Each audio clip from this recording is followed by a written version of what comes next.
Hi everyone, welcome back to my channel, and today I am with Isabella. and today we're going to be reacting to an animated short story that actually happened, and it's called I've Been Texting the Wrong Person for 10 Years. So, without further ado, let's hop right into it. My family, it would just be for 1 year. Then I'd be back. Pretty soon, though, 1 year turned into 10 years. And I think my family gave up all hope that I'd ever return. Obviously, we grew apart during that time, but I still sent them half my salary every single month. And we spoke on the phone when we could. Usually, they'd send me excited voices notes when they received my money, but a few months passed where I didn't hear a peep from them, just the occasional thumbs up emoji. I started to get worried and decided to fly home and surprise them. It was long overdue. You see, I'd been working as a maid for a super rich family, and not once had they let me take a holiday. I lied and told them that my dad was sick and that I needed to rush home. For all I knew, that could even be true.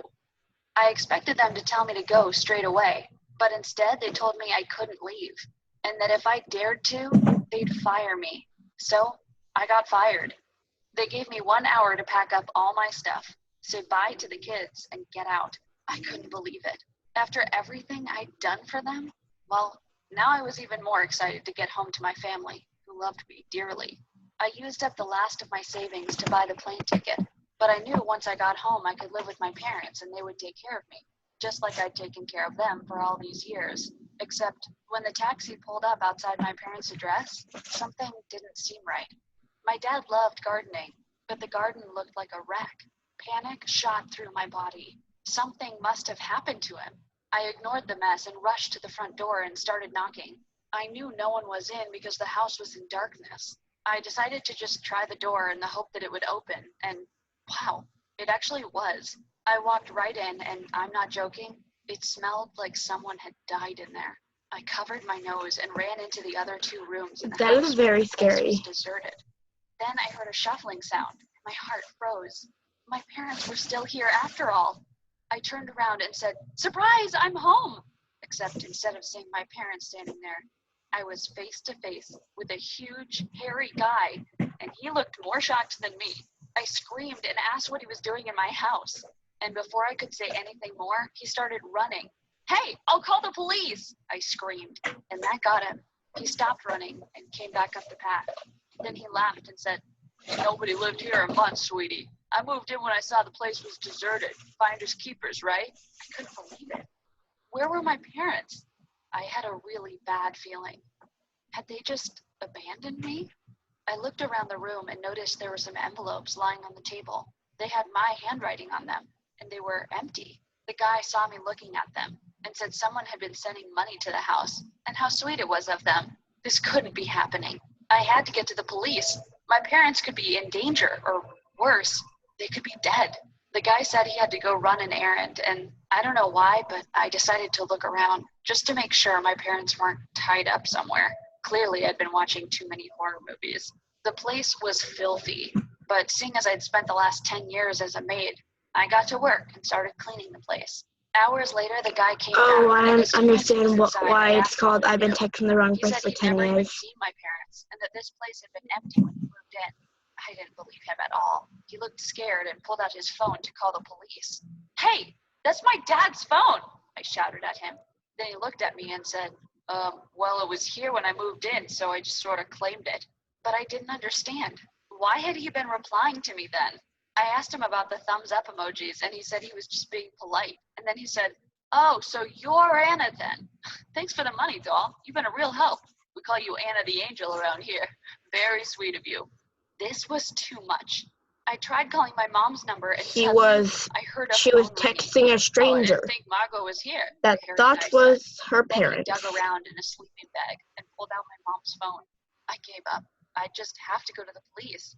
I was too scared to call them in front of this guy, so I told him I'd go try to find my parents and I'd pop back around soon. I ran out of there with my suitcase, and then I called the police, who said they'd be right over. I decided I'd go speak to the neighbors in the meantime, see if anyone remembered me and could tell me anything about my parents. But there was no one around. In fact, it looked like a ghost street. Had everyone just moved out? I remembered my parents had mentioned they might move because there were rumors all the houses here were going to be torn down. Well, maybe that was what had happened. Maybe they just moved? The police arrived 30 minutes later, and they went into the house to have a word with the hairy guy. After a while, they came back out and said this whole neighborhood was due to be torn down any week now, so those squatters could do whatever they liked. But it's my house, I said. The policeman looked bored and said I could come down to the station and file a proper report. The whole time I was freaking out, though. Why wouldn't my parents tell me if they moved? This made no sense. When we got to the station, I told them my name. They typed something into their computer and looked up at me, confused. Sorry, ma'am, but it says here you live abroad? Duh, but I was back now, and I didn't have time for this. I asked them to at least help me find my parents, and when I gave their names, they said they'd left the country a couple of months ago, and therefore they couldn't help me. I made quite a scene, and eventually they asked me to leave, or they'd have to call the chief police officer. I'd been gone so long, I didn't know what to do. My parents could be anywhere by now. And why hadn't they told me they were going traveling? I felt kind of annoyed. They should And have why been didn't they using the bring money their I sent to phone? look after the house, not go traveling. No wonder the house looked horrible. I walked the streets for a bit before finding a little cafe. I was starving and exhausted, so I flopped into a seat by the window and just ordered coffee after coffee while I tried to figure out what to do. Eventually, the manager came over to me and said they were closing soon. I drank up and was getting ready to leave when I heard someone screaming. I looked outside and there was an old woman by the window, staring and pointing at me. I quickly went out to see if she was okay, and she started praying and shaking her head. The ghost of Anna is here. Oh, Lord, why? She kept muttering to herself over and over again.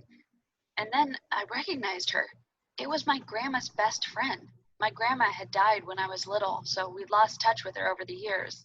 I tried to calm her down and told her I wasn't a ghost, that I was alive, and I needed her help.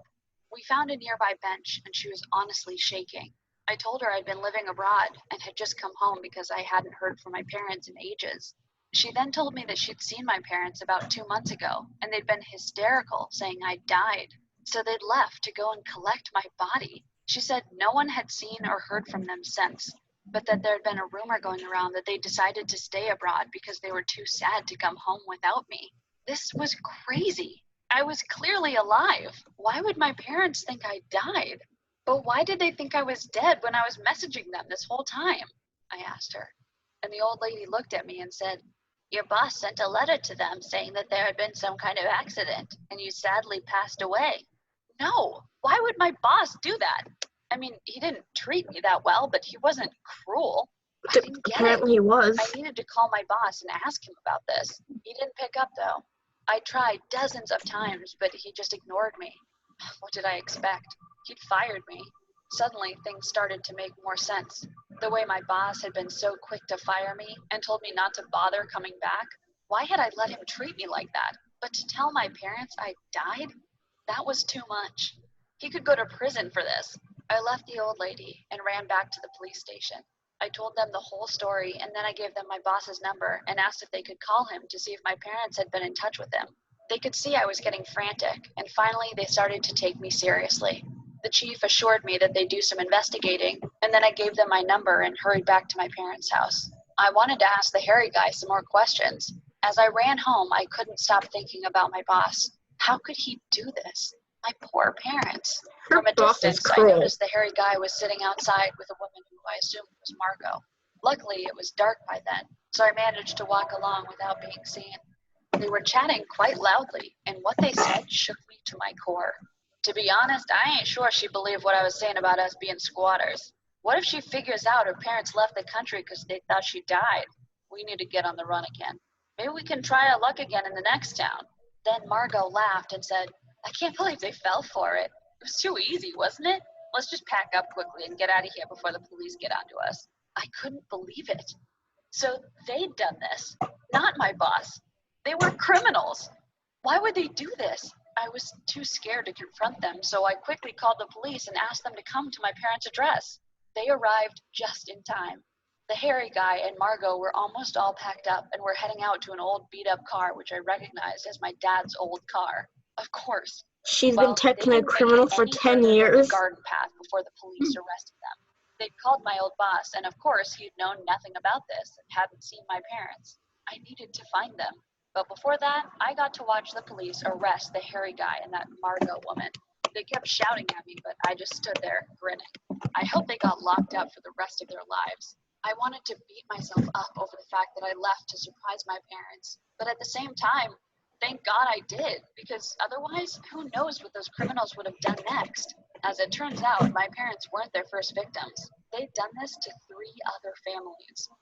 Well, Oh my I God. put an end to that, and it didn't take long to track down my parents. Once the police here alerted the police over there, they managed to find them. They were Okay, this was a very, very different story than what I expected. So this is going to be today's video. I hope you enjoyed. If you did, please give it a big thumbs up. Subscribe down below. Hit that notification bell to receive notification every time I upload. And comment down below. And I'll see you guys next time. Bye.